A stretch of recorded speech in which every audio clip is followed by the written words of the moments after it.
오늘 우리에게 주시는 하나님의 말씀은 신약성경 누가복음 14장 25절에서 33절까지 말씀입니다. 제가 가진 성경으로 신약성경 120페이지에 있습니다. 한 목소리로 하나님 말씀을 봉독하시겠습니다. 시작.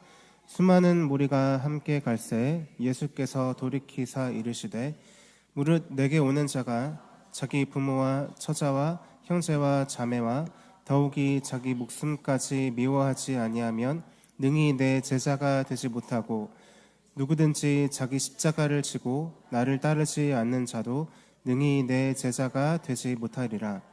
너희 중에 누가 망대를 세우고자 할진대 자기의 가진 것이 준공하기까지 죽할는지 먼저 앉아 그 비용을 계산하지 아니하겠느냐. 그렇게 아니하여 그 기초만 쌓고 능히 이루지 못하면 보는 자가 다 비웃어 이르되 이 사람이 공사를 또 어떤 임금이 다른 임금과 싸우러 갈 때 먼저 앉아 1만 명으로서 저 2만 명을 거느리고 오는 자를 대적할 수 있을까 헤아리지 아니하겠느냐. 만일 못할 터이면 그가 아직 멀리 있을 때에 사신을 보내어 화친을 정할지니라. 이와 같이 너희 중에 누구든지 자기의 모든 소유를 버리지 아니하면 능히 내 제자가 되지 못하리라. 아멘. 자기 부인과 제자됨이라는 제목으로 말씀을 전하겠습니다. 하나님을 믿는다는 것은 내 삶의 주인 노릇을 내가 아닌 다른 존재, 하나님께 하게 하시도록 나를 내어드린다, 이런 뜻입니다. 내가 아닌 타인에게, 타자에게 나의 삶의 전부를 다스리시도록 내 삶 전부를 내어드린다는 의미를 가지고 있습니다. 프로듀서이자 또 작곡가이자 가수이신 JYP 박진영 씨는 이 점에서 굉장히 흥미로운 모습을 보여준 분입니다. 그분이 지금은 자기 혼자서 신앙생활을 하고 있는 중이라 굉장히 위험한데, 신앙이 없을 때 과거 힐링 캠프나 라디오스타 같은 TV 프로그램에 나와서 이 박진영 씨가 한 말이 되게 신앙인에 가까운 말을 했습니다. 이분이 불신자일 때.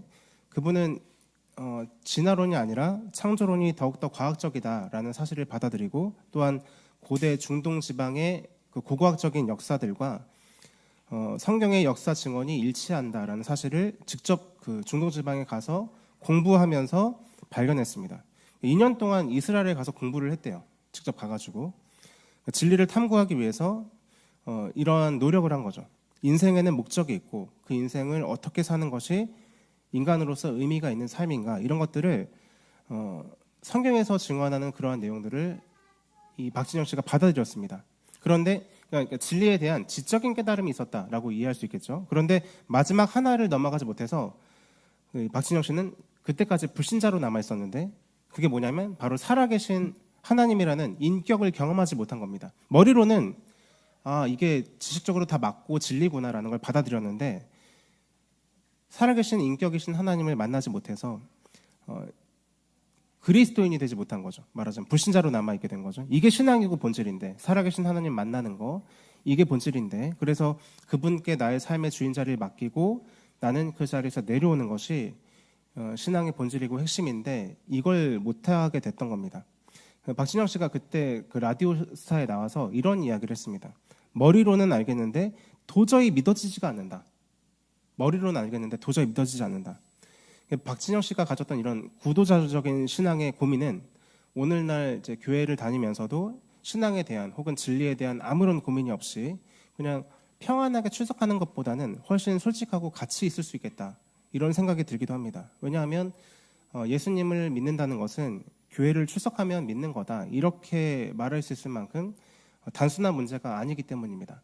교회를 출석하는 외적인 행위가 그의 내면의 신앙을 보증하지 못하기 때문이죠. 믿음은 그만큼 어려운 것입니다. 오늘 본문에서 예수님께서는 한 사람이 신앙을 가진다는 것이 얼마나 어려운 것인지를 설명하십니다. 그것을 소위 제자가 된다는 것과 관련지어서 설명하시는데, 먼저 본문 26절과 27절 말씀을 다시 한번 읽어보겠습니다. 26절과 27절입니다. 시작. 무릇 내게 오는 자가 자기 부모와 처자와 형제와 자매와 더욱이 자기 목숨까지 미워하지 아니하면 능히 내 제자가 되지 못하고 누구든지 자기 십자가를 지고 나를 따르지 않는 자도 능히 내 제자가 되지 못하리라. 아멘. 예수님의 제자가 되려면 이러이러해야 한다, 이런 말씀을 하고 계시죠.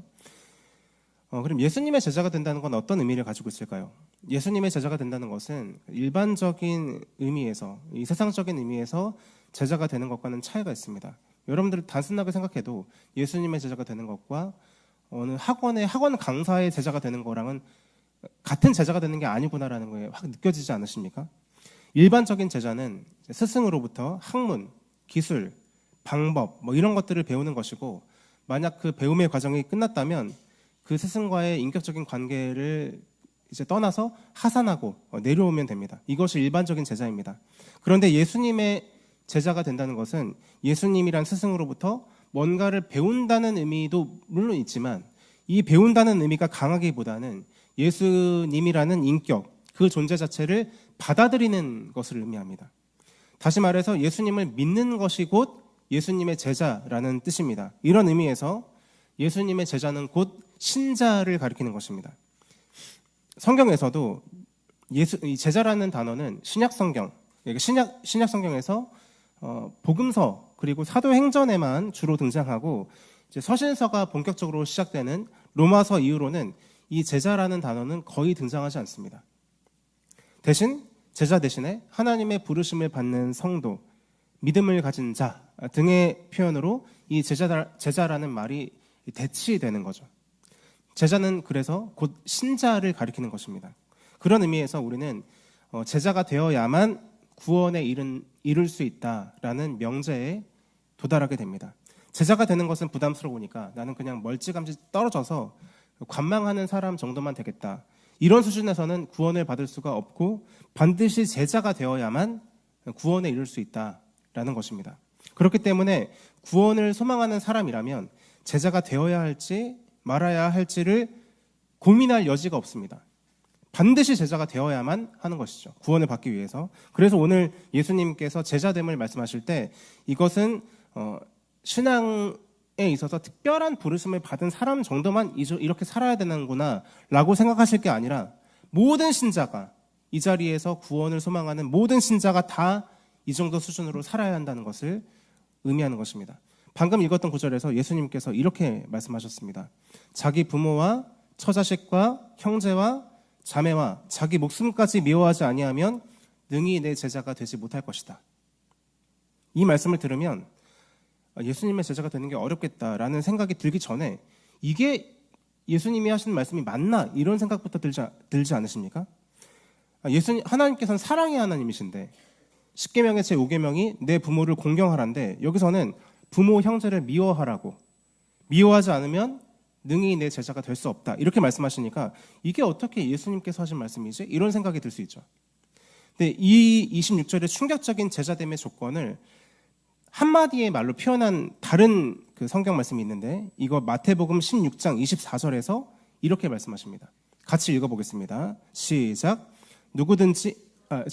이에 예수께서 제자들에게 누구든지 나를 따라오려거든 자기를 부인하고 자기 십자가를 지고 나를 따를 것이니라.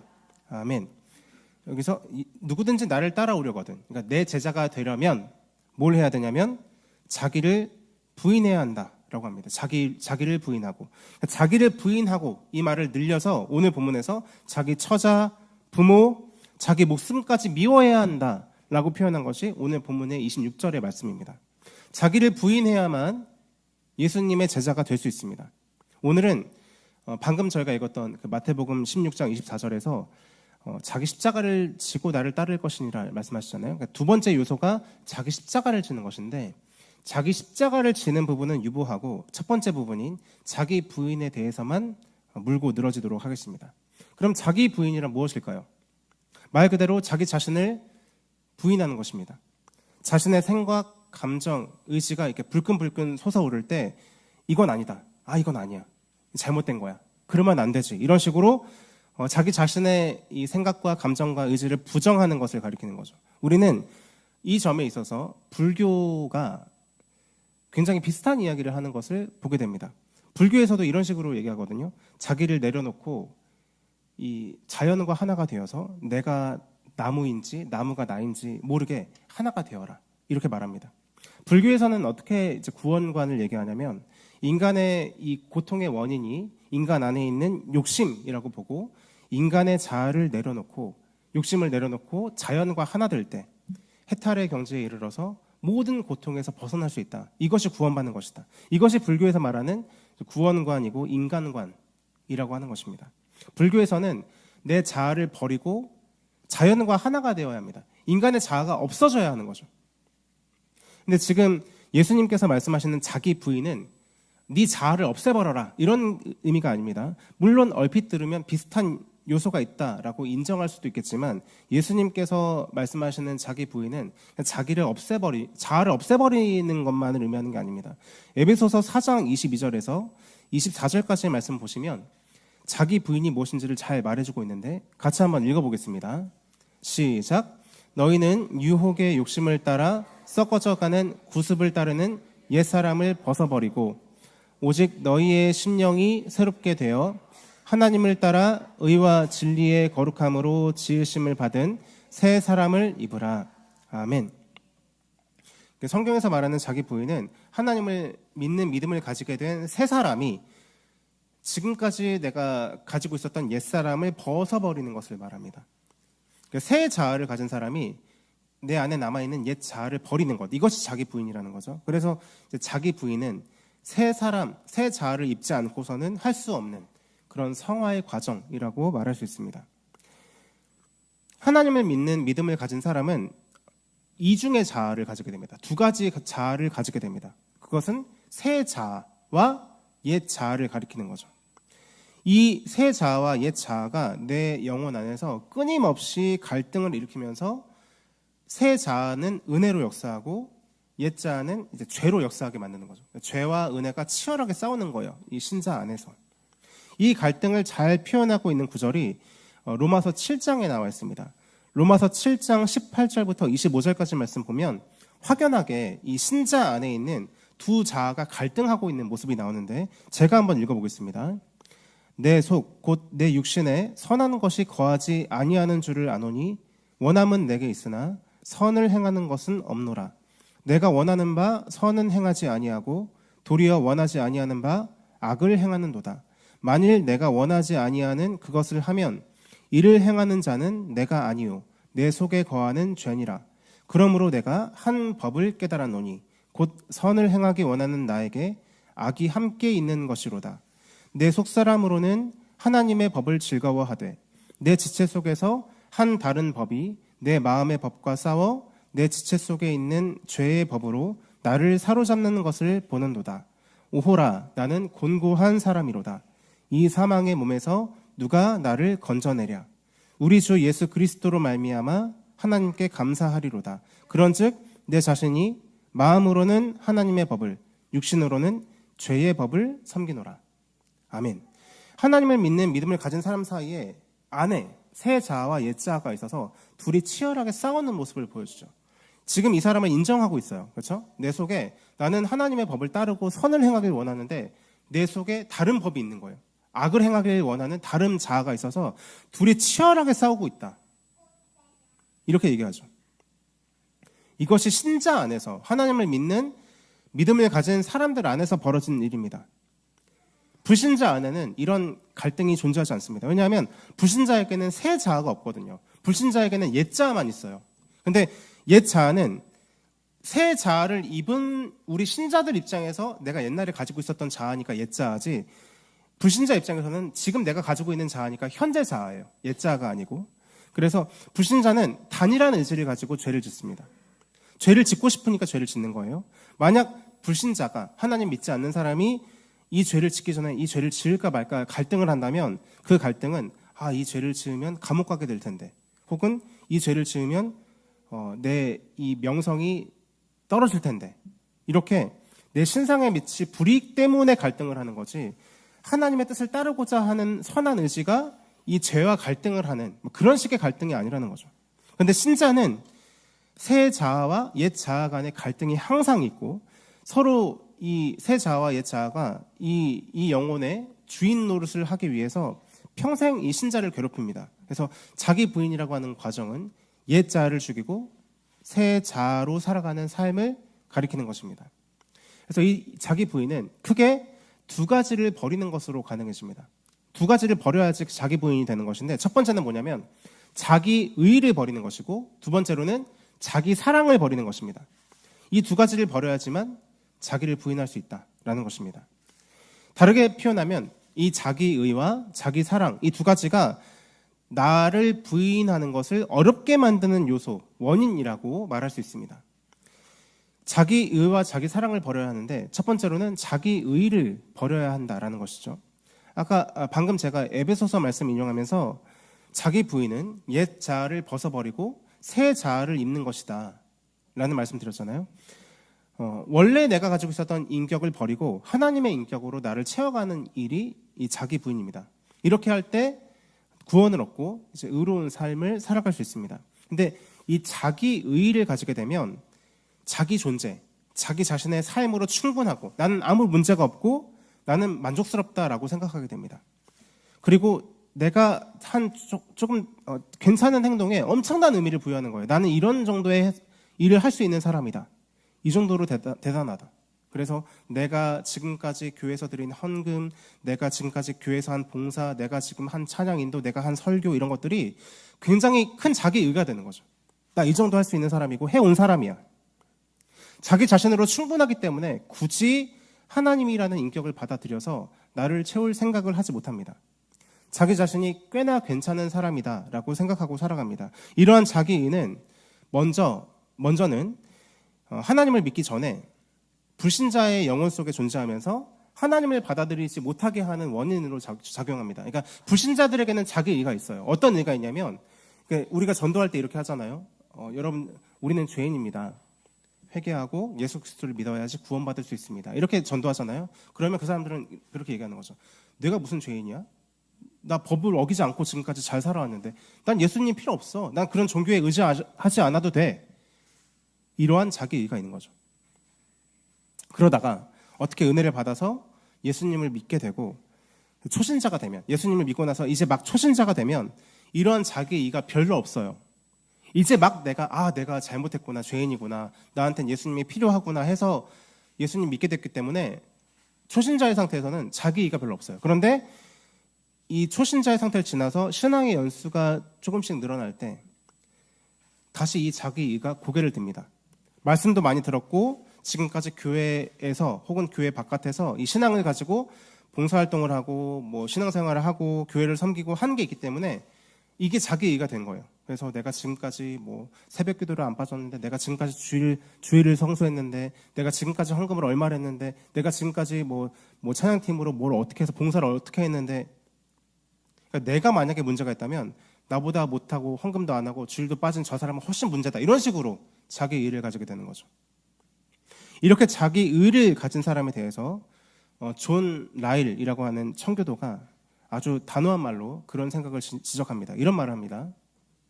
사람이 하나님 앞에 행한 가장 거룩한 행위도 하나님 보시기에는 오물덩어리와 같다. 다시 말씀드리겠습니다. 사람이 하나님 앞에 행한 가장 거룩한 행위도 하나님 보시기에는 오물덩어리와 같다. 이런 말을 했어요. 존 라일이라는 목사님이. 인간 자신의 의로, 자기 의로 하나님 앞에 인정받을 수가 없다는 거예요. 하나님 이 정도면 잘했죠. 그렇게 인정받을 게 없다는 거예요. 하나님 보실 때는 내가 가장 깨끗하고 정결하게 드린 제사도 오물덩어리에 불과한 거죠. 하나님이 받으시기 때문에 그게 받아들여진 거지, 그 제사 자체가 깨끗하고 온전하니까 받으시는 게 아니라는 거예요. 자기 의가 없다는 겁니다. 어떤 죄인도 하나님 앞에 내세울 자기 의가 없는 거예요. 그래서 이러한 자기 자신의 의를 버리는 것이 자기 부인의 첫 번째 스텝이라고 할 수 있습니다. 첫 번째는 자기 의를 버리는 것이고, 두 번째는 뭘 버리는 거죠? 자기 사랑을 버리는 것입니다. 자기 자신을 사랑하는 것, 이것을 버려야 된다는 거죠. 그러면 도대체 사랑이라고 하는 건 어떤 작용일까요? 어떤 대상을 사랑한다는 말의 뜻은 그 대상 자체를 목표로 정하고 그 대상에게 고착되고자 하는 모든 마음과 인격의 작용을 가리켜서 사랑이라고 합니다. 어떤 대상을 사랑한다는 말의 뜻은 그 대상 자체를 목적으로, 목표로 정하고 그 대상에게 고착되고자 하는 모든 마음과 인격의 작용을 사랑이라고 합니다. 그래서 그 대상 자체가 목적이어야 돼요. 예를 들어 볼게요. 애인 관계인 남녀가 있습니다. 근데 여자가 남자한테 질문을 하는 거예요. 자기 나 사랑해? 이렇게 질문하는 거예요. 그래서 남자가 대답하는 거죠. 그럼 사랑하지. 여자가 질문하는 거죠. 그럼 나를 왜 사랑해? 그러는데 남자가 그 질문에 대해서 나도 잘 모르겠어. 난 그냥 자기가 너무 사랑스러워. 이런 식으로 대답을 한다면 그건 정말 사랑하는 거예요. 그 대상을. 그런데 만약에 나 사랑해? 그러면 왜 사랑해? 이렇게 여자가 물어봤는데 자기 집안이 부자잖아. 이런 식으로 대답을 하면 그것은 진정한 사랑이 아닌 거죠. 그것은 그 여자 자체를 목적으로 하는 사랑이 아니라 그 여자의 너머에 있는 돈을 사랑하는 거잖아요. 그 여자 자체가 목적이 아닌 거죠. 우리가 하나님을 사랑할 때도 하나님 자체를 목적으로 정하고 하나님께 고착되고자 애쓸 때 그게 진정한 하나님 사랑이지, 하나님을 도구로 삼아서 다른 걸 얻으려고, 돈을 얻으려고, 내 자녀의 성공을 얻으려고, 대학 입학을 얻으려고, 시험 점수를 얻으려고 신앙생활하는 것은 하나님을 사랑하는 것도 아니고 참된 신앙도 아닙니다. 근데 사랑은 그 자체가 목적이고 그 대상 자체에 고착되고자 하는 작용이기 때문에 사랑이 쉬운 일이 아니에요. 그런데 그렇게 사랑이라는 게 어려운 사람이 자기 자신에 대해서는 그렇게 사랑하는 거예요. 자기 자신을. 그래서 나 자신은 어떤 잘못을 해도 나는 용서가 되고, 그리고 어떤 좋은 걸 보도 맛있는 게 있으면 나는 먹여주고 싶고, 좋은 옷을 보면 나는 입히고 싶고, 이렇게 좋은 건 다 나를 만족시켜주고 싶은, 그러니까 자기 사랑이 그렇게 나타나게 되는 거죠. 이렇게 그러니까 어떤 대상을 사랑하는 게 가능해지기 위해서는 뭐가 필요하냐면 그 대상으로부터 아름다움을 발견해야지만 사랑할 수 있습니다. 만약에 어떤 대상으로부터 아름다움을 발견하지 못하면 사랑이 불가능합니다. 그래서 남자와 여자가 외모가 아주 아름다운 이성에게 쉽게 사랑을 느끼는 이유는 그 대상으로부터 아름다움을 쉽게 발견할 수 있기 때문이죠. 첫눈에 반했다 이런 말을 하잖아요. 그 이유는 그 대상이 아름답기 때문에, 외모가. 첫눈에 반했는데 그 내면이 아름다워서 첫눈에 반할 일은 없어요. 내면은 그 사람을 몇 번 겪어봐야지 알 수 있거든요. 첫눈에 내면을 알 수 없기 때문에, 내면의 아름다움을 발견할 수 없기 때문에 첫눈에 반한다는 것은 다 그냥 외모가 아름다워서 반하는 거예요. 그 정도 아름다움에 반하는 것은 웬만한 일반인이면 다 그 정도 반하는 겁니다. 그래서 나 첫눈에 반했어, 운명적인 사랑이야, 이렇게 착각할 게 아니에요. 그냥 웬만한 사람이면 다 그 정도에 반하는 거예요. 그러니까 여기 아직 결혼 안 하신 분들은 잘 들으세요. 착각하지 마시라고요. 그런데 하나님께서 아름다움을 발견하게 하셔서 사랑하게 하신 이유는, 그러니까 아름다움이라는 것은 하나님께서 인간에게 감각하게 하신 거예요. 왜냐하면은 하나님의 아름다움을 발견하고 하나님을 사랑하게 만드시기 위해서.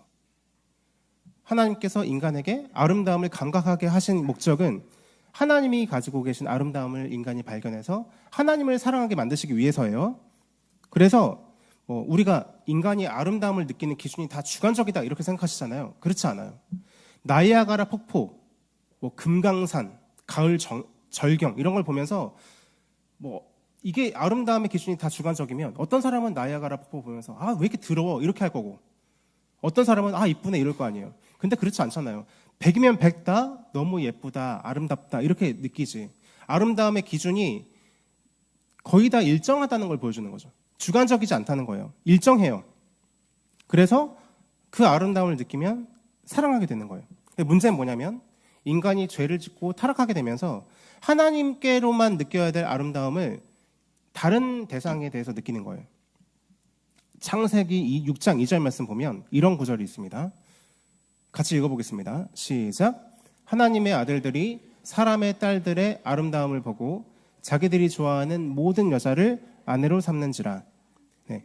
하나님의 사람들, 하나님의 아들들이 그러니까 타락한 인간 세상 속에서 이제 하나님이 아닌 다른 것에, 인간 세상에, 타락한 세상의 아름다움을 느껴서 그것과 버타고 짝하고 살게 되었다, 이런 의미입니다. 그래서 원래 아름다움을 느끼고 사랑해야 할 하나님을 보고는 아무것도 느끼는 게 없고 오히려 다른 엉뚱한 존재에게 아름다움을 느끼고 사랑하게 되는 거죠. 우리가 하나님의 말씀을 보면 지루하고 보기 싫으면서 스마트폰 게임, 이 세상 문화 이런 것들에 쉽게 빠지고 거기에 아름다움을 느끼는 것이 인간 안에 들어온 이런 오류를 반증하는 것입니다. 그래서 그 오류의 대표적인 증상이 자기 자신에 대한 사랑이에요. 자기 사랑. 자기가 뭐라도 되는 것처럼 여기고 자기가 한 행동에 대해서 쉽게 자기 의를 가지게 되고 자신으로부터 끊임없이 아름다움을 느껴서 자기를 사랑하게 되는 거죠. 그래서 자기 중심적인 인간이 되는 거죠. 그러면 이런 자기 사랑이 언제 깨지게 될까요? 한 가지 쉬운 예를 들어서 설명해 보겠습니다. 과거에 이 체육이랑 예능을 결합한 그 예능 프로그램이 있었어요. 우리 동네 예체능이라고 그 체육이랑 예능을 결합한 예능 프로그램이 있었습니다. 여기서 농구를 특집으로 한 적이 있어요. 근데 어떤 연예인이 나왔는데 농구 특집을 한창 찍으면서 이런 고백을 하는 거예요. 자기가 원래 자기들끼리, 자기 친구들끼리 농구를 할 때는 굉장히 잘하는 편이고 그래서 내가 굉장한 실력이 있고 잘하는 사람이라고 생각했는데 이 예체능 프로그램 나와가지고 거의 준 프로들이랑 같이 경기를 해보니까 자기 농구 실력이 아무것도 아니었다라는 걸 깨달았다는 거죠. 말하자면 이 자기 자신에 대한 사랑, 이 자기 자신에 대한 이 착각이 언제 깨지냐면 자기보다 더 훨씬 뛰어난 대단한 위대한 존재 앞에 섰을 때 나에 대한 사랑이 깨지는 거예요. 자기에 대한 아름다움이 이게 아름다움이 아니었구나라고 깨닫게 되는 거죠. 그래서 농구에서도 자기보다 대단한 사람 앞에 섰을 때 이런 깨어짐이 있는데 하물며 모든 것 위에 뛰어나시고 거룩하신 하나님의 존재 앞에 우리가 서게 될 때 우리가 어떻게 해야 되겠습니까? 자기의 진짜 모습을 발견하게 되고 자기의와 자기 사랑이 깨지게 됩니다. 이런 모습을 잘 보여주는 케이스가 뭐 성경에 여러 군데 나오지만 대표적으로 구약 성경 이사야와 신약의 베드로가 있습니다. 이사야는 이사야 6장 말씀 보면 이사야가 하나님의 거룩하신 임재 앞에 서게 될 때 이사야가 이렇게 고백해요. 화로다 나여 망하게 되었도다. 나는 입술이 부정한 사람이고 입술이 부정한 백성들 중에 거하면서 거룩하신 하나님을 배웠음이로다. 이런 말을 해요. 그동안은 못 느꼈다가 거룩하신 하나님의 임재를 확 느끼니까 내가 죄인이고 하나님 앞에 설 자격이 없구나. 내가 죽겠구나. 이런 생각을 하게 되는 거죠. 베드로는 이제 낚시를 하다가 예수님 만나잖아요. 그때 그가 뭐라고 고백하냐면 누가복음 5장에 주여 나를 떠나소서 나는 죄인이로소이다. 이런 고백을 합니다. 그러니까 이 베드로가 예수님의 신성을 보고 예수님의 신적인 존재의 위대함을 느끼고 그 앞에서 내가 죄인입니다. 저는 아무것도 아닙니다. 주가 제 앞에 계속 계시면 저는 죽을 것 같습니다. 이렇게 고백하게 되는 거죠. 자기 부인은 이렇게 위대하신 하나님이라는 실체를 대면했을 때 코람데오라는 신앙, 하나님 앞에서라는 신앙을 가지고 신앙생활을 할 수 있는 자가 이 자기 부인할 수 있게 되죠. 하나님 앞에 서면 내 실체가 드러나고 내가 나에 대해서 가지고 있었던 환상이 깨지고 자기가 죄인임을 깨닫게 됩니다. 오늘 본문 말씀에서는 자기 부인을 이야기하면서 두 가지 예를 들고 있습니다. 하나는 망대 건축에 대한 거예요.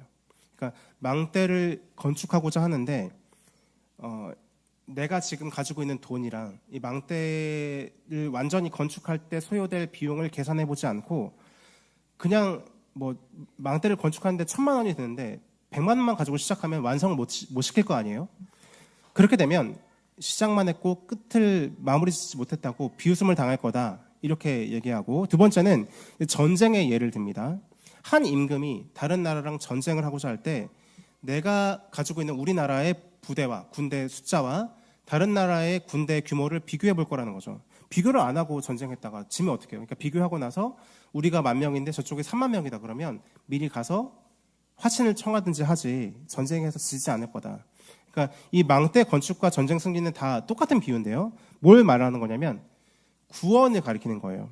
내가 받아야 될 궁극적인 구원에 있어서 내 자기 사랑, 내 존재의 아름다움이 얼마나 되는지를 계산해 보라는 거예요. 그래서 내가 가진 의로움과 내가 가진 아름다움이 내가 구원을 얻는데 부족하다 싶으면 내 소유를 의지하지 말고 하나님께 전적으로 의지해라. 이게 오늘 말씀의 포인트죠. 그래서 오늘 본문 33절 말씀에 이렇게 결론을 맺고 있어요. 본문 33절 말씀을 같이 읽어보겠습니다. 시작. 이와 같이 너희 중에 누구든지 자기의 모든 소유를 버리지 아니하면 능히 내 제자가 되지 못하리라. 아멘. 너희 중에 누구든지 자기의 모든 소유를 버리지 아니하면 능히 내 제자가 되지 못하리라. 자기의 소유를 버리지 않으면 내 제자가 되지 못한다는 말은 모든 물질을 버리고 거지로 살아가라는 말이 아니고 앞서 말한 자기 부인과 같은 뜻입니다. 자기가 가지고 있다고 생각하는 아름다움, 내 소유를 포기하지 않으면 예수님을 따르는 제자가 될 수 없다는 거죠. 그래서 여기서 말하는 소유는 단순히 물질적인 소유만을 의미하는 게 아니에요. 그러니까 하나님과의 관계 속에 있어서 내 거가 있다라고 내가 인정할 만한 모든 것을 다 하나님 저 이만큼 있어요. 이렇게 얘기할 수 있는 모든 걸 다 포기하라는 거예요. 앞서 말씀드린 자기의나 자기 사랑을 다 포함해서 포기하라는 거죠. 물론 물질도 포함될 수 있습니다. 우리가 하나님보다 내 물질을 더 의지한다면. 하나님께서는 우리가 하나님 앞에서 그러한 자기 소유를 포기할 것을 요구하십니다. 이 자기의와 자기 사랑, 그러니까 자기 모든 소유를 하나님 앞에 포기하는 것이 얼마나 어려운 일인지는 예수님께 나온 부자 청년의 이야기를 보면 잘 알 수 있습니다. 부자 청년이 예수님께 나와서 이런 질문을 해요. 선생님, 어찌하여야 영생을 얻을 수 있겠습니까? 그러니까 예수님께서 뭐라고 하시냐면 영생을 얻고자 하거든 계명들을 지키라. 그러니까 이 사람이 뭐라고 대답합니까? 계명들은 제가 어려서부터 지금까지 다 지켰습니다. 이 대답을 들으면 뭘 알 수 있습니까? 이 부자 청년에게는 자기의가 있는 거예요. 나 지금까지 잘 살았어요. 충분히 구원받을 자격이 있어요. 이렇게. 그러니까 예수님께서 뭐라고 하시냐면 너에게 한 가지 부족한 점이 있으니 자기 소유를 다 팔아서 나눠주고 너는 나를 따라라. 그러니까 단순히 물질적인 것만을 얘기하는 게 아니에요. 그러니까 네가 지금 너의 것이라고 생각하는 너의 소유가 많다. 넌 아직 너의 소유가 너무 많아서 날 따를 수 없다. 그래서 이 청년에게 있었던 많은 소유는 이 예수님의 제자가 되는 일에 걸림돌이 되었어요. 그래서 이 부자 청년은 결국 예수님을 따르지 못하게 되죠. 성경은 우리가 불교에서 말하는 것 같은 무소유를 가르치지 않습니다. 중요한 것은 이 세상에서 내가 가지고 살아가는 것에, 내가 소유한 것에 내 영혼을 의지하지 말라는 거예요. 내가 소유하고 있어도 마치 소유하지 않은 것처럼 살아가야 된다는 거죠. 고린도전서 7장 29절이랑 7장 31절에 이런 말씀이 있습니다. 제가 읽어보겠습니다. 형제들아, 내가 이 말을 하노니 그때가 단축하여진 고로 이후부터 안에 있는 자들은 없는 자 같이 하며 세상 물건을 쓰는 자들은 다 쓰지 못하는 자 같이 하라. 이 세상의 외형은 지나감이니라. 아멘. 그러니까 그때가 단축하여졌다. 그러니까 종말이 가까웠다라는 말씀이죠. 그렇기 때문에 내가 뭔가를 소유했다고 거기에 의지하지 말고 그게 없는 것처럼 살아라. 이런 뜻이에요. 내가 무엇을 소유했다라고 여기는 소유의식 자체가 자기 부인을 불가능하게 만드는 거예요. 그래서 예수님의 제자가 되지 못하게 방해합니다. 예수님께서 부자가 천국에 들어가는 것이 낙타가 바늘 귀에 들어가는 것보다 어렵다라고 말씀하신 것이 바로 그 이유입니다. 소유에 대해서 마치 없는 것처럼 여기고 오직 궁극적으로 나는 예수 그리스도만을 소유한 사람이다 라는 의식을 가지고 그렇게 살기를 애써야 한다는 거죠. 사도 바울이 그랬잖아요. 나는 예수 그리스도를 아는 지식을 가장 고상한 것으로 여긴다. 나머지 것들에 대해서는 내가 배설물과 같이 여긴다고 말씀하고 있죠. 하나님께서는 우리가 궁극적으로 하나님을 소유한 자, 하나님만을 소유한 사람처럼 살기 원하십니다. 이것이 자기를 부인하고 예수 그리스도를 따르는 제자의 삶이라는 것입니다. 우리가 전도와 선교에도 힘을 써야 하지만 이 전도와 선교를 가장 단순한 말로 표현한다면 내가 가진 소유를 나누는 거예요. 내가 가진 소유를. 그때 소유를 단순히 물질이라고만 생각하면 선교는 구제 이상의 의미를 지니지 못할 겁니다. 그리고 이런 물질을 나누는 구제는 신자들뿐만 아니라 불신자들도 하는 일이에요. 그렇지만 우리는 선교를 통해서 뭘 하냐면, 전도를 통해서 뭘 하냐면 내가 믿는, 내가 소유한 예수 그리스도를, 그 풍성한 진리를 나누는 거죠. 베드로와 요한이 사도행전에서 성전 문으로 기도하러 들어가다가 안진뱅이가 있어서 안진뱅이가 나한테 뭔가 좀 구제할 걸 달라고, 돈을 달라고 베드로와 요한을 바라보니까 베드로가 그렇게 말하잖아요. 금과 은은 내게 없거니와 내가 가진 것으로 너에게 주노니 나사렛 예수 그리스도의 이름으로 일어나 걸어라. 그렇죠? 베드로와 요한은 자기가 가진 게 돈과 뭐 금과 이런 게 아니었잖아요. 뭘 가지고 있었냐면 예수 그리스도를 소유한 거예요. 그걸 나눈 거죠. 그것이 전도이고 선교입니다. 그리고 그런 과정에서 나눠지는 물질도 이 본질 안에서 이제 구제 이상의 의미를 가지게 되는 거죠. 선교와 전도가 되는 거죠. 이것이 이제 자기를 부인하고 예수 그리스도의 제자된 사람들이 그들의 나머지 일생을 통해서 해야 할 사명입니다. 하나님께서는 자연적으로 위에서 아래로 물이 흐르게 하시고 고기압에서 저기압으로 공기가 흐르게 하셨습니다. 인간 안에서는 더 가진 자가 덜 가진 자들에게 나누도록 그렇게 역사하시고 계십니다. 영적으로 하나님을 더 잘 알고 하나님의 진리와 사랑을 소유한 사람이 덜 소유한 사람에게 나누도록 질서를 세우신 거예요. 그것이 이렇게 제자된 저와 여러분들의 소유의식이어야 한다는 거예요. 우리의 소유의식. 우리는 오늘 내 부모와 형제 자매, 나 자신까지 미워해야지만 예수님의 제자가 될 수 있다라는 이해가 안 되고 어려운 말씀으로 시작했고 다소 긴 시간 말씀을 드렸습니다. 그러나 가장 단순하게 하나님 안에서 이 말씀을 풀어낸다면 누가복음 10장 27절 말씀을 읽으면 될 것 같습니다. 같이 한번 읽어보겠습니다. 시작. 대답하여 이르되 내 마음을 다하며 목숨을 다하며 힘을 다하며 뜻을 다하여 주 너의 하나님을 사랑하고 또한 내 이웃을 내 자신같이 사랑하라. 아멘. 우리는 우리 부모, 형제, 자매 그리고 나 자신을 미워하는 게 아니라 사랑해야 합니다. 사랑해야 돼요. 그런데 그 사랑의 중심은 하나님 사랑이어야 한다는 것입니다. 하나님을 사랑하고 내 이웃을 내 몸처럼 사랑하고 사랑의 중심이 하나님이어야 한다는 게 중요한 거예요. 오늘 말씀을 단편적으로 보고 이제부터 내 부모와 자매와 형제와 가족 다 미워해야지 이렇게 되면 안 돼요. 그 뜻이 아니란 말이에요. 그러니까 하나님을 중심으로 해서 사랑하면 돼요. 사랑은 모든 사랑이 다 선하는 것이 아니라 하나님이 중심이 된 사랑이 있고 내가 중심이 된 사랑이 있습니다. 하나님께서는 하나님이 중심이 된 사랑은 사랑하시지만 하나님이 중심이 아닌 자기 사랑이 중심이 된 사랑은 미워하십니다. 그러니까 나를 사랑하기 위해서는 나만 사랑하면 안 되거든요. 그러니까 나를 사랑하면 내가 잘 먹고 잘 살아야 되니까 그러니까 내 마누라도 사랑하는 거예요. 그래, 내 마누라를 사랑해야지 나한테 밥 사려줄 거 아니에요. 그러니까 이게 자기 사랑이 완성되기 위해서는 나를 사랑하기 위해서 다른 사람들을 사랑해줘야 되는 일이 생기는 거죠. 근데 이런 사랑은 하나님께서 미워하신다는 거예요. 이 정도의 사랑은 하나님을 믿는 사람들뿐만 아니라 이 세상 사람들도 합니다. 그런 의미에서 너는 너의 부모, 형제, 아내 모두를 미워해야 한다고 말씀하시는 거죠. 너를 중심으로 한 사랑을 버려라 이런 얘기입니다. 그래서 우리가 해야 할 사랑은 하나님 중심이 된 자기 사랑 그리고 타인에 대한 사랑.